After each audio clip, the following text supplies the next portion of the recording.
ಇತ್ತೀಚಿನ ಸಂಚಿಕೆಗಳನ್ನು ಜಾಹೀರಾತಿನ ಕಿರಿಕಿರಿ ಇಲ್ಲದೆ ನೋಡಿ.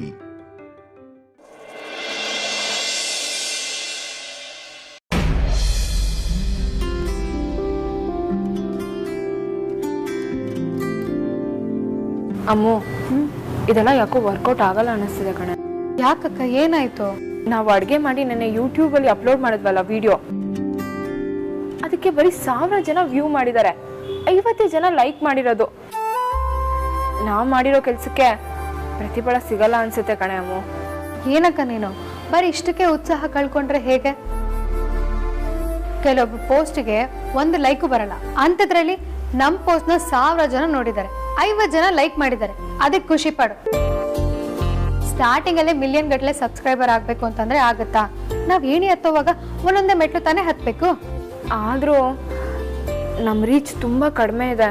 ಅದು ಸ್ವಾಭಾವಿಕ ಅಲ್ವೇನೆ? ನಾವು ಪೋಸ್ಟ್ ಮಾಡ್ತೀವಿ ಅಂತ ಜಗತ್ತೆಲ್ಲ ಕಾಯ್ಕೊಂಡ್ ಕೂತಿರುತ್ತಾ? ಅಷ್ಟಕ್ಕೂ ನಾವೇನ್ ಸೆಲೆಬ್ರಿಟಿಗಳ ಅಲ್ವಲ್ಲ. ಶುರುವಲ್ಲಿ ರೀಚ್ ಕಮ್ಮಿ ಇರುತ್ತೆ. ನಮ್ ವಿಡಿಯೋನ ನೋಡ್ದೋರು, ಇಷ್ಟ ಆದವರು ಅವ್ರು ಒಬ್ರಿಗೊಬ್ರಿಗೆ ಹೇಳ್ಕೊಂಡ್ ಬರ್ತಾರೆ, ಆಗ ಅವರು ನೋಡ್ತಾರೆ. ಹೀಗೆ ಇದು ಬೆಳಿಬೇಕು. ಇದೆಲ್ಲ ಯಾವಾಗ ಆಗುತ್ತೋ ಏನೋ, ಆ ದೇವ್ರಿಗೆ ಗೊತ್ತು. ಒಂದೇ ವಿಡಿಯೋಗೆ ಏನು ಆಗಲ್ಲ ಕಣೆ. ಈ ತರ ನಾವು ರೆಗ್ಯುಲರ್ ಆಗಿ ವಿಡಿಯೋ ಮಾಡಿ ಹಾಕ್ತಾ ಇರ್ಬೇಕು, ಆಗ ಮಾತ್ರ ಜನ ನೋಡೋದು. ನಾವ್ ಹಾಕಿರೋ ವಿಡಿಯೋಗೆ ಮಾನಿಟೈಸ್ ಆಗ್ಬೇಕು ಅಂತಂದ್ರೆ ಇನ್ನೂ ಸ್ವಲ್ಪ ದಿನ ತಗೊಳುತ್ತೆ. ನಾವು ತಾಳ್ಮೆಯಿಂದ ಕಾಯ್ಬೇಕು. ಒಂದೇ ವಿಡಿಯೋಗೆ ದುಡ್ಡು ಬರ್ಬೇಕು ಅಂತಂದ್ರೆ ಆಗಲ್ಲ ಅಕ್ಕ. ಮಾನಿಟೈಸಾ? ಹಾಗಂದ್ರೇನು? ನಾನು ಯಾವತ್ತೂ ಕೇಳೇ ಇಲ್ವಲ್ಲ. ಯೂಟ್ಯೂಬ್ ಇಂದ ಸುಮ್ಮನೆ ದುಡ್ಡು ಬರಲ್ಲ ಅಕ್ಕ. ಇಷ್ಟು ಜನ ನೋಡಿರ್ಬೇಕು, ಇಷ್ಟು ಗಂಟೆನೇ ನೋಡಿರ್ಬೇಕು ಅಂತೆಲ್ಲ ಇರುತ್ತೆ. ಆ ಕ್ರೈಟೀರಿಯಾ ಫುಲ್ಫಿಲ್ ಆದ್ಮೇಲೆ ಎಷ್ಟು ವ್ಯೂಸ್ ಆಗಿರುತ್ತೋ ಅಷ್ಟು ದುಡ್ಡು ಬರುತ್ತೆ. ಅದನ್ನ ಮಾನಿಟೈಸ್ ಅಂತ ಕರೀತಾರೆ. ಹಾಗಾದ್ರೆ ಇದೆಲ್ಲ ಆಗಲ್ಲ ಅನ್ನಿಸ್ತಿದೆ ಬಿಡು. ಅಷ್ಟೊಂದು ಜನ ನೋಡ್ಬೇಕು ಅಂದ್ರೆ ಏನ್ ತಮಾಷೆ ಮಾತಾ? ಅವರೆಲ್ಲ ನೋಡೋದು ಯಾವಾಗ, ನಮಗ್ ದುಡ್ಡು ಬರೋದು ಯಾವಾಗ, ನಾವು ಅಪ್ಪ ಅಮ್ಮಂಗೆ ಮನೆ ಕಟ್ಟಿಸ್ಕೊಳೋದು ಯಾವಾಗ? ಅಷ್ಟರಲ್ಲಿ ನಮ್ಮ ಅಪ್ಪ ಅಮ್ಮನ್ಗೆ ವಯಸ್ಸಾಗೋಗ್ಬಿಟ್ಟಿರುತ್ತೆ. ಇದು ನಡೀದಿರೋ ಕತೆ ಬಿಡು ಅಮ್ಮ. ನೀನ್ ಹೇಳೋದು ಕರೆಕ್ಟ್ ಅಕ್ಕ. ಈ ಆನ್ಲೈನ್ ಡಿಜಿಟಲ್ ಅಲ್ಲಿ ವಿಡಿಯೋ ಅಪ್ಲೋಡ್ ಮಾಡೋದು ಲಾಂಗ್ ಟರ್ಮಿಗೆ ಓಕೆ, ಬಟ್ ನಮ್ಮ ಅರ್ಜೆನ್ಸಿಗೆಲ್ಲ ಆಗಲ್ಲ. ಅಪ್ಪ ಅಮ್ಮಂಗೆ ಮನೆ ಕಟ್ಸ್ಕೊಡ್ಬೇಕು ಅಂತಂದ್ರೆ ಬೇರೆ ದಾರಿ ಏನಾದ್ರೂ ಹುಡುಕ್ಲೇಬೇಕು. ಇದೊಂದ ನಂಬ್ಕೊಂಡ್ ಕೂತ್ರೆ ಆಗಲ್ಲ. ನಾನೇನು ಇದರಿಂದ ಒಂದು 10 ಲಕ್ಷ 12 ಲಕ್ಷ ಬರುತ್ತೆ ಅಂತ ಅನ್ಕೊಂಡಿದ್ದೆ. ಆದ್ರೆ ಇದು ತಿಂಗಳಿಗೋ ವರ್ಷಕ್ಕೋ ಆಗದೆ ಇರೋ ಕತೆ ಅಂತ ನನಗೆ ಗೊತ್ತಿರ್ಲಿಲ್ಲ ಅಮ್ಮ. ದೇವ್ರ ದಾರಿ ತೋರಿಸ್ತಾನೆ ಅಕ್ಕ. ಅಲ್ಲಿವರೆಗೂ ನಾವು ತಾಳ್ಮೆಯಿಂದ ಕಾಯೋಣ, ಖಂಡಿತ ಒಳ್ಳೇದಾಗತ್ತೆ.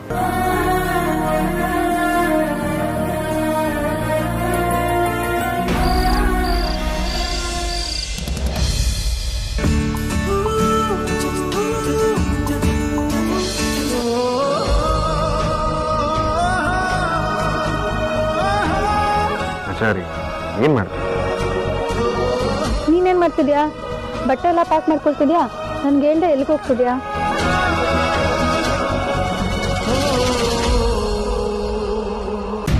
ಹೇಳಿದ್ನಲ್ಲ ಬಚರಿ, ಬಿಸ್ನೆಸ್ ಮೀಟಿಂಗ್ ಮೇಲೆ ಹೊರಗಡೆ ಹೋಗ್ತಾ ಇದ್ದೀನಿ ಅಂತ. ಅಲ್ಲ ಕಣಯ್ಯ, ಮೀಟಿಂಗ್ ವಿಷಯವಾಗಿ ಹೋಗ್ತಿರೋದು ಅಂದ. ನೀ ನೋಡಿದ್ರೆ ಕ್ಯಾಶುವಲ್ಸ್ ಪ್ಯಾಕ್ ಮಾಡ್ಕೊತಿದ್ಯಲ್ಲ. ತಲೆ ಇದ್ರೆ ಸಾಲದು, ಅದ್ರೊಳಗಡೆ ಬುದ್ಧಿನೂ ಇರ್ಬೇಕು. ಈ ಕಡೆ ಬಾ, ನಾನು ಪ್ಯಾಕ್ ಮಾಡ್ಕೊಡ್ತೀನಿ. ಕ್ಯಾಶುವಲ್ ವೇಸ್ ಸಾಕು ಬಚರಿ, ಇದೆಲ್ಲ ಯಾವ್ದು ಬೇಕಾಗಿಲ್ಲ. ಬೇಕಾಗಿಲ್ಲ ಅಂದ್ರೆ? ಅಮೂಲ್ಯ, what I was trying to say is, ನೀ ನಿಜವಾಗ್ಲೂ ಬಿಸ್ನೆಸ್ ಮೀಟಿಂಗ್ಗೋಸ್ಕರನೇ ಹೋಗ್ತಿರೋದಾ? ಕೋರ್ಸ್ ಅಮೂಲ್ಯ, ಬಿಸ್ನೆಸ್ ಮೀಟಿಂಗ್ಗೋಸ್ಕರನೇ ಹೋಗ್ತಿರೋದು. ಫಾರ್ಮಲ್ಸ್ ಬೇಡ, ಕ್ಯಾಶುವಲ್ಸ್ನ ಕ್ಯಾರಿ ಮಾಡೋಣ ಅಂತ ಅಂದ್ಕೊಂಡೆ ಅಷ್ಟೇ. ನಂಗೆ ಗೊತ್ತಿಲ್ಲದೆ ನೀನೇನೋ ಮಾಡ್ತಿದ್ಯಾ ಅಂತ ಅನಿಸ್ತಿದೆ. ಈ ರೌಡಿ ಬೇಬಿಗೆ ನೀನೇನ್ ಮಾಡ್ತಿದ್ಯಾ, ಎಲ್ಲಿ ಹೋಗ್ತಿದ್ಯಾ ಅಂತ ತಿಳ್ಕೊಳ್ಳೋದೇನು ದೊಡ್ಡದಲ್ಲ.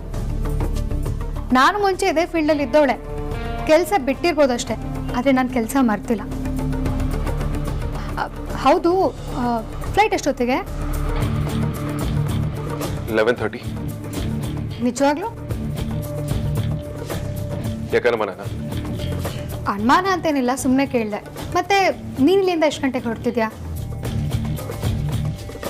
ಅಮೂಲ್ಯ, ಯಾಕೆ ಪೊಲೀಸ್ ಬೇರೆ? ನನಗೆ ಕಣ್ಣಿಗೆ ಕಳ್ಳನ್ ತರ ಕಾಣ್ತಿದ್ದೀನ.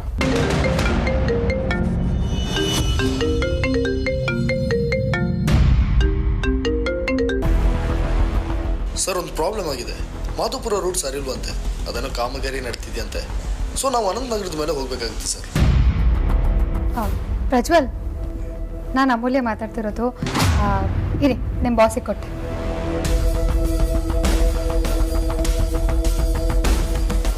ಪ್ರಜ್ವಲ್, ಹಾಯ್. ಯಾ ನೋಡಿದೆ. ಹಾಂ, 9:30 ಏರ್ಪೋರ್ಟಲ್ಲಿ ಇರ್ತೀನಿ. ವೆಬ್ ಚೆಕ್ ಇನ್ ಮಾಡ್ಬೋದಲ್ವಾ? ಹಾಂ, 11:30 ಶಾರ್ಪ್ ಅಲ್ಲ? ಯಾ, okay.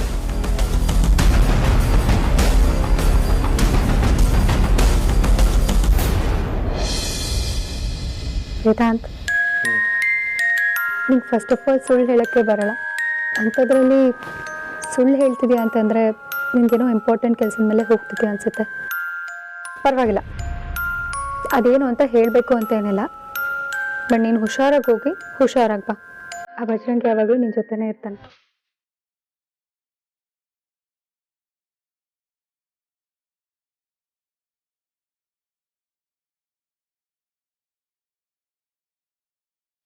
ಬಜಾರಿ, I've had a long day in office.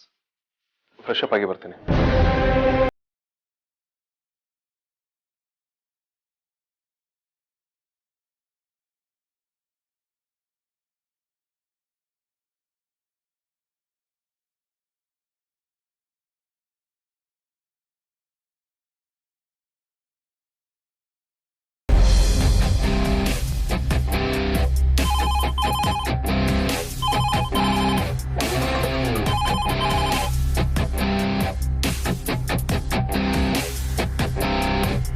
Hello, ನಾನು ಸುಹಾಸಿನಿ ಮಾತಾಡ್ತಿದ್ದೀನಿ. ನೀನಾ? ಇಷ್ಟೊತ್ತಲ್ಲಿ ಯಾಕೆ ಕಾಲ್ ಮಾಡಿದ್ಯಾ? ಅದೇನು ಇದ್ರೂ ನಾಳೆ ಬೆಳಗ್ಗೆ ಮಾತಾಡೋಣ. ಫೋನ್ ಇಡು. ಒಂದು ನಿಮಿಷ,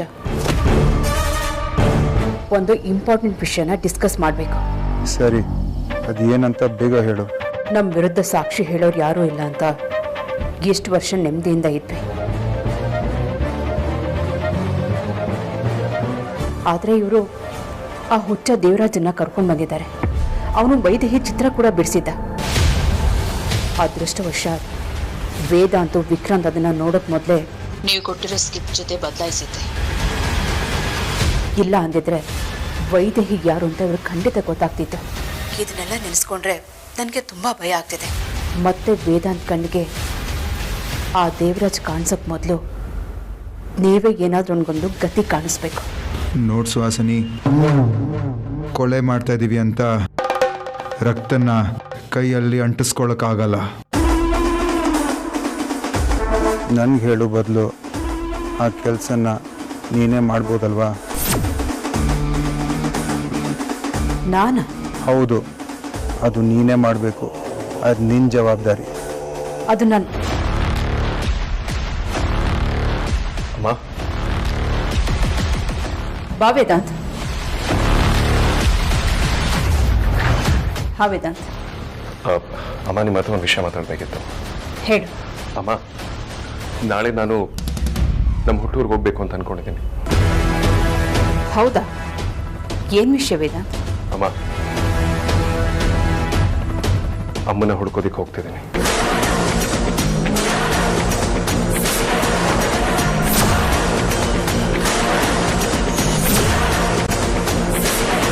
ಯಾಕೆ ವೇದಾಂತ್, ನೀನು ವಿಕ್ರಾಂತ್ ಥರ ಮಾತಾಡ್ತಿದ್ಯಾ? ಅಲ್ಲ, ನಿಮ್ಮಮ್ಮ ಸತ್ತಿದ್ದನ್ನ ನೀನು ನೋಡಿದ್ಯಾ ತಾನೆ? ನೀವು ಹೇಳೋದನ್ನ ನಾನು ಖಂಡಿತವಾಗ್ಲೂ ಹೋಗ್ತೀನಮ್ಮ. ಅಮ್ಮನ ಸವನ್ನ ಹೇಗೆ ನೀವು ಕಣ್ಣಾರೆ ನೋಡಿದ್ರು, ನಾನು ಅಮ್ಮ ಸತ್ತಿದ್ದನ್ನ ಕಣ್ಣಾರೆ ನೋಡಿದ್ದೀನಿ. ಆದರೆ ವಿಕ್ರಾಂತ್ ಆದಿಯಾಗಿ ಏನಾಗಿದೆ ಅಂತ ಗೊತ್ತಾಗ್ತಿಲ್ಲ. ಅಮ್ಮ ಇನ್ನೂ ಬದುಕಿದ್ದಾರೆ ಅಂತ ನಂಬಿದ್ದಾರೆ. ಹುಡುಕಿದ್ರೆ ಅಮ್ಮ ವಾಪಸ್ ಸಿಗ್ತಾರೆ ಅನ್ನೋ ಹೋಪ್ಸಲ್ಲಿದ್ದಾರೆ. ಐ ಥಿಂಕ್ ಅವರು ನಂಬಿಕೆನ ಸುಳ್ಳು ಮಾಡೋ ಟೈಮಿಗೆ ಬಂದಿದೆ ಅನ್ಸತ್ತಮ್ಮ. ಅದಕ್ಕೆ ಯಾವ ವ್ಯಕ್ತಿನ ಇಟ್ಕೊಂಡು ಅಮ್ಮ ಬದುಕಿದ್ದಾರೆ ಅಂತ ಅವ್ರು ವಾದ ಮಾಡ್ತಿದಾರೋ ಅದೇ ವ್ಯಕ್ತಿಯಿಂದ ಅಮ್ಮ ಬದುಕಿಲ್ಲ ಅನ್ನೋದನ್ನ ನಾನು ಪ್ರೂವ್ ಮಾಡ್ತೀನಿ. ನೋಡ್ ವೇದಾಂತ್, ನೀನೀಗ ಸೈಲೆಂಟ್ ಆದರೆ ಅವರು ಕೂಡ ಸೈಲೆಂಟ್ ಆಗ್ತಾರೆ. ಸ್ವಲ್ಪ ದಿನ ಆದಮೇಲೆ ಈ ವಿಷಯ ತಾನಾಗಿ ತಾನೇ ಮರ್ತು ಹೋಗುತ್ತೆ. ಅವ್ರ ಮಾತು ಕೇಳಿಕೊಂಡು ನೀನು ಯಾವುದೇ ರಿಸ್ಕ್ ತಗೋಬೇಡ. ಅಮ್ಮ, ನಿಮಗೆ ನನ್ನ ಬಗ್ಗೆ ಚೆನ್ನಾಗಿ ಗೊತ್ತು. ನಾನು ಒಂದು ಸಲ ಒಂದು ಕೆಲಸ ಮಾಡಬೇಕು ಅಂತ ಡಿಸೈಡ್ ಮಾಡಿದ್ರೆ ಅದನ್ನು ಕಂಪ್ಲೀಟಾಗಿ ಮಾಡೇ ಮುಗಿಸ್ತೀನಿ. ನಾನು ಹುಟ್ಟೂರಿಗೆ ಹೋಗ್ತಿರೋ ವಿಚಾರ ಯಾರಿಗೂ ಗೊತ್ತಿಲ್ಲ. ಆದರೆ ನಿಮಗೆ ಹೇಳದೆ ಹೋಗೋದಕ್ಕೆ ಮನಸ್ಸಾಗಲಿಲ್ಲಮ್ಮ. ಇನ್ಫ್ಯಾಕ್ಟ್ ಅಮೂಲ್ಯಂಗೆ ಕೂಡ ವಿಚಾರ ಪ್ರಿಸೈಸ್ ಆಗಿ ಗೊತ್ತಿಲ್ಲ. ಎನಿವೇಸ್ ನಾನು ಹೋಗಿ ಬರ್ತೀನಮ್ಮ. ಒಳ್ಳೇದಾಗಲಿ ಅಂತ ಆಶೀರ್ವಾದ ಮಾಡಿ. ನನ್ನ ಆಶೀರ್ವಾದ ನಿಮ್ಗೆ ಯಾವಾಗಲೂ ಇದ್ದೇ ಇರುತ್ತೆ ವೇದಾಂತ್. ಹೋಗ್ಬಾ, ಒಳ್ಳೇದಾಗಲಿ.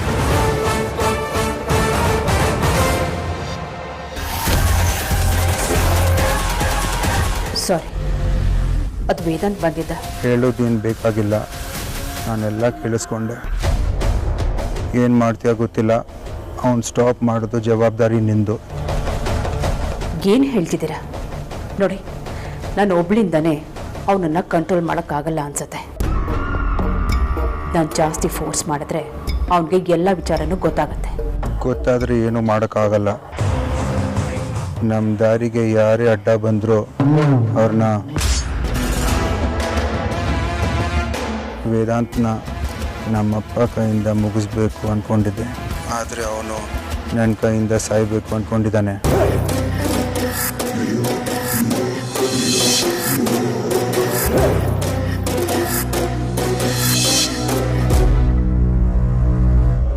ಸರಿ,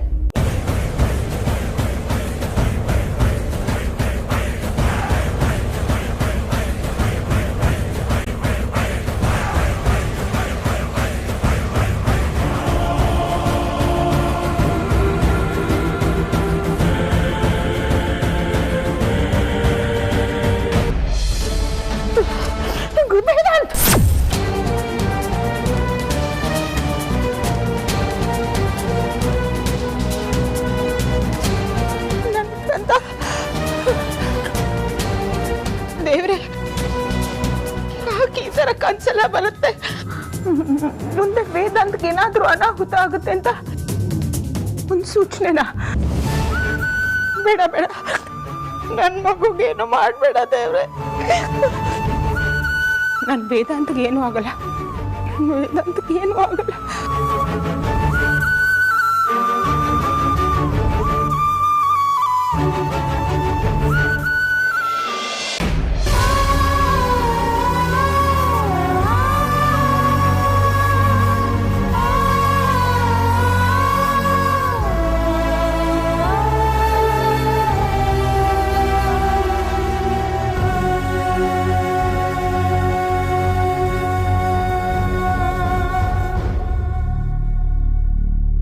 ಬೇಡ ಬೇಡ, ವೇದಾಂತ್ ಮಲಗಿದಾನೆ ಅಂತ ಕಾಣುತ್ತೆ.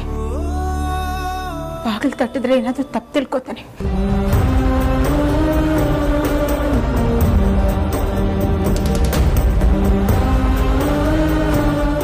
ಅಮ್ಮ, ಏನ್ ಮಾಡ್ತಿದ್ದೀರಾ ಅಲ್ಲಿ? ಏನಾದ್ರೂ ಬೇಕಿತ್ತಾ?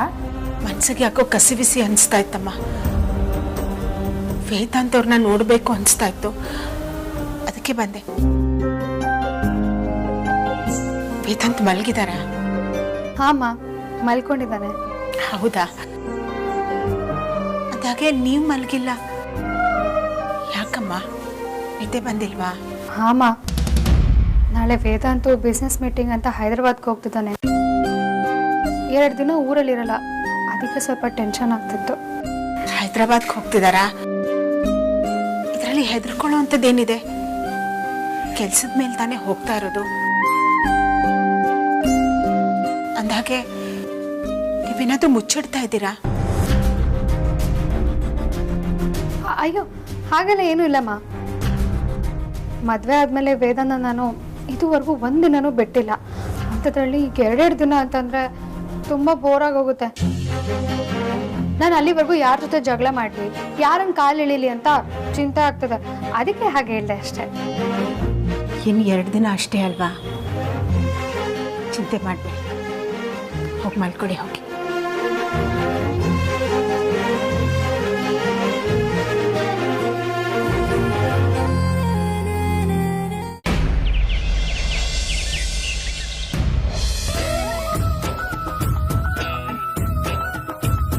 ಸರಿ ಬಜಾರಿ, ಹೋಗಿ ಬರ್ತೀನಿ. ಹುಷಾರು, ಜಾಸ್ತಿ ದಿನ ಇರೋಕ್ಕೆ ಹೋಗ್ಬೇಡ, ಬೇಗ ಬಂದ್ಬಿಡು. ನೀನು ಬಿಟ್ಟು ತುಂಬ ದಿನ ಇರ್ತೀನ? ನನಗೂ ಅಷ್ಟೇ, ನೀನು ಬಿಟ್ಟು ತುಂಬ ದಿನ ಇರೋದಕ್ಕಾಗಲ್ಲ. ಹುಷಾರಾಗಿ ಹೋಗಿ ಹುಷಾರಾಗ.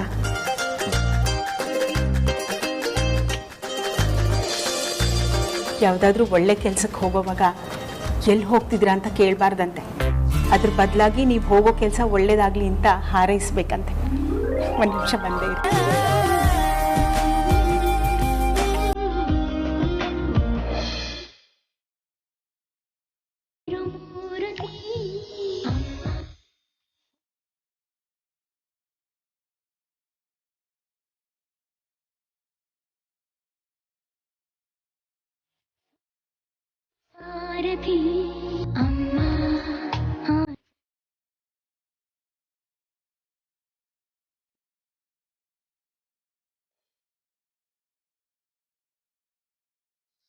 ಆಶೀರ್ವಾದ ಮಾಡಿ.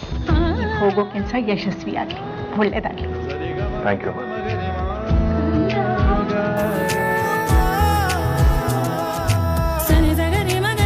ಸರಿ, ಹೋಗಿ ಬರ್ತೀನಿ. ಅಗ್ರಜ, ಅಗ್ರಜ, ಎಲ್ಲೋ ಹೋಗ್ತಿರೋಗಿದೆ? ನನಗೇನು ಹೇಳಿಲ್ಲ. ಏನು ವಿಷಯ? ತುಂಬ ಇಂಪಾರ್ಟೆಂಟ್ ಏನೂ ಇಲ್ಲ ವಿಕ್ರಾಂತ್. ಜಸ್ಟ್ 2 days ಅಷ್ಟೇ. ಹೈದರಾಬಾದ್ಗೆ ಹೋಗ್ತೇನೆ, ಬೇಗ ಬರ್ತೀನಿ. ಸಡನ್ ಆಗಿ ಹೈದರಾಬಾದ್ಗೇನು? ವಿಕ್ರಾಂತ್, ನನಗೆ ತುಂಬ ಪರಿಚಯ ಇರೋ ಒಬ್ಬ ಕೊರಿಯನ್ ಕ್ಲೈಂಟ್ ತುಂಬ ವರ್ಷಗಳಾದ್ಮೇಲೆ ಇಂಡಿಯಾಗೆ ಬರ್ತಾ ಇದ್ದಾರೆ. ನಾನು ಹೈದರಾಬಾದಿಗೆ ಬರ್ತಾ ಇದ್ದೀನಿ, ಸುಮಾರು ವರ್ಷಗಳಾಯಿತು, ಬನ್ನಿ ಮೀಟ್ ಮಾಡೋಣ ಅಂತ ರಿಕ್ವೆಸ್ಟ್ ಮಾಡಿಕೊಂಡ್ರು. ಅಷ್ಟು ಕೇಳ್ಕೊಂಡಾದ್ಮೇಲೆ ಹೋಗಿ ಮಾತಾಡ್ಸ್ಕೊಂಡು ಬರ್ತಾ ಇದ್ರೆ ತಪ್ಪಾಗುತ್ತೆ. ಸೊ ಹಾಗೆ ಕ್ಯಾಶುವಲ್ ಆಗಿ ವಿಸಿಟ್ ಮಾಡೋದಕ್ಕೆ ಹೋಗ್ತಾ ಇದ್ದೀನಿ. You take care of yourself. Bye Pune. Happy journey. Thanks Vikrant. ನೋಡಿನಾದ್ನಿ, ಅಗ್ರಜ ನಿಜವಾಗ್ಲೂ ಹೈದರಾಬಾದ್ಗೆ ಹೋಗ್ತಿದ್ದಾನ? ಯಾಕೆ ಬಾವ ಹಂಗೆ ಕೇಳ್ತಿದ್ದೀರಾ? ನನಗ್ಯಾಕೋ ಹಾಗನ್ನಿಸ್ತಿಲ್ಲ, ಅದಕ್ಕೆ ಕೇಳಿದೆ. ಬಾವ, ನಿಮ್ಮ ಅಣ್ಣ ನನ್ನ ಹತ್ರ ಸುಳ್ಳು ಹೇಳ್ಬೋದು, ಆದರೆ ನಿಮ್ಮ ಹತ್ರ ನಿಜಾನೇ ಹೇಳೋದು. ಅವ್ನು ನಿಜವಾಗ್ಲೂ ಹೈದರಾಬಾದ್ಗೆ ಹೋಗ್ತಿರೋದು. ಓಕೆ ಸರಿ, ನನಗೊಂದು ಕೆಲಸ ಇದೆ, ಮುಗಿಸ್ಕೊಂಬರ್ತೀನಿ.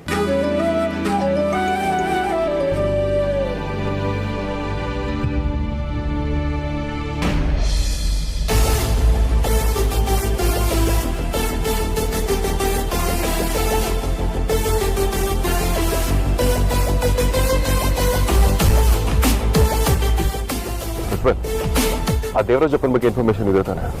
ಹಾಂ ಸರ್, ಕಲೆಕ್ಟ್ ಮಾಡಿದ್ವಿ. Good job Prajwal. ಪ್ರಜ್ವಲ್ ಅವರು ಅದೇ ಊರಲ್ಲಿ ಇರ್ತಾರೆ ಅಥವಾ ಬೇರೆ ಕಡೆ ಮೂವ್ ಆಗೋ ಸಾಧ್ಯತೆ ಇದೆಯಾ? ಇಲ್ಲ ಸರ್, ಅಲ್ಲೇ ಇರ್ತಾರೆ.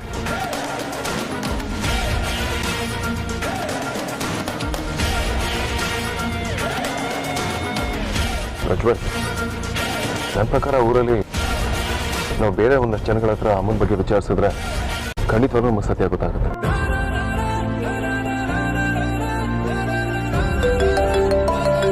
ಸರ್, ಒಂದು ನಿಮಿಷ.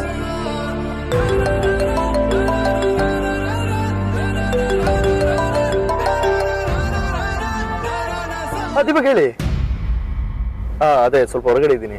ಏನು ವಿಷಯ ಹೇಳಿ. ವಾವ್, ಸೂಪರ್, ನಿಮ್ಮಿಂದ ತುಂಬಾ ಹೆಲ್ಪ್ ಆಯ್ತು. ದೀಪಕ್, ಲೈನಲ್ಲಿ ಇದೆ ಸರ್. ಒಂದು ಗುಡ್ ನ್ಯೂಸ್ ಇದೆ. Good news? ಏನದು? ನಿಮ್ಮ ತಾಯಿ ಇರೋ ಟೇಪ್ ಮಿಸ್ ಆಗಿತ್ತಲ್ವಾ, ಅದ್ರ ಇನ್ನೊಂದು ಕಾಪಿ ಸಿಕ್ಕಿದೆಯಂತೆ. ವಾಟ್? ಟೇಪ್ ಸಿಕ್ಕಿದೆಯಾ? ಪ್ರಜ್ವಲ್, ನಿಜ ಹೇಳ್ತಿದ್ರ ತಾನೆ? ಹೌದು ಸರ್, ಇದು ಪಕ್ಕಾ ಇನ್ಫಾರ್ಮೇಶನ್. ಸ್ಟುಡಿಯೋದಿಂದ ನನಗೆ ದೀಪಕ್ ಅವ್ರು ಕಾಲ್ ಮಾಡಿದ್ದಾರೆ. ಅವ್ರಿಗೆ ಕನ್ಫರ್ಮೇಶನ್ ಆದ್ಮೇಲೆ ನಂಗೆ ಕಾಲ್ ಮಾಡಿದ್ವಿ ಸರ್.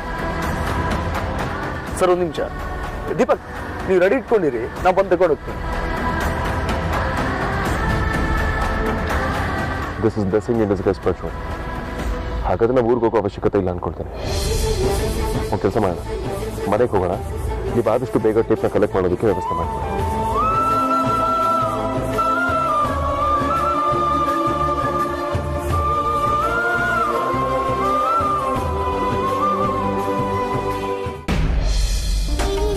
ಬಚಾರಿ, ಬಚಾರಿ,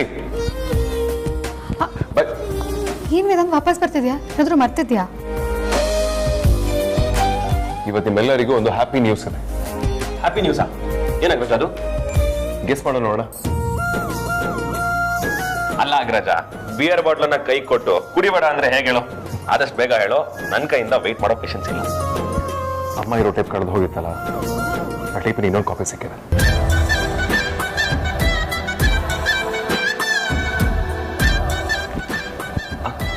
ಅಗ್ರಜ,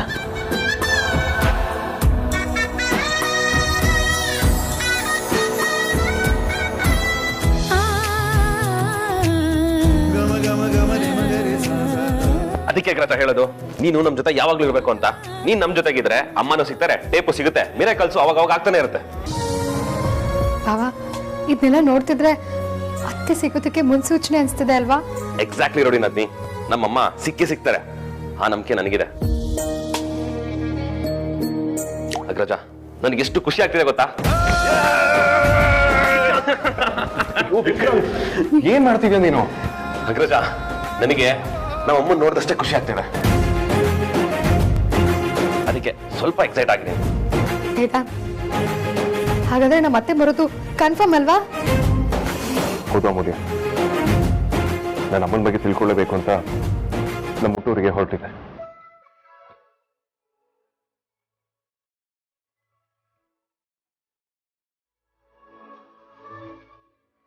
ಅಂದ್ರೆ ಟೇಪ್ ಸಿಕ್ಕಿರೋದ್ರ ಬಗ್ಗೆ ನಮಗೆ ಗೊತ್ತಾಯ್ತು.